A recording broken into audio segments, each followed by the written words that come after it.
mga hacker, mabilis kumilos. Nag-install ako nung game na pinapa-install nila kasi para may pag-collab sila nun eh. Install, sabi kaya mag-install tapos may code pa na ibibigay sila para ma-download mo yung game kineme. Mabilis ako kumuha, na access lahat. Nag-transfer agad, kita ko agad sa transaction, nalipat na yung mga assets ko sa wallet. Ginawa ko, binenta ko agad yung isa, tapos yung isa, transfer ko. Kasi kapag gano'n sa process na, baga dinidrain na yung wallet mo, wala ka na magagawa nun. Unahan na lang kayo talaga. Tama.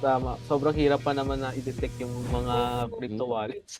Pati PayPal ko, may biniling subscription, 2. Buti mabilis naman si PayPal mabilis naman si PayPal dispute. Kamote ako, nabisit ako. Yung value nung nakuha sa akin, halos kalahating million eh. Yung NFT.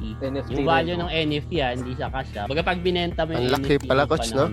Actually, maliit pa yun nung nasa NFT world kasi kayo. Parang nakita mo yung mga binibili nila Justin Bieber na $100 million. $1 million, no?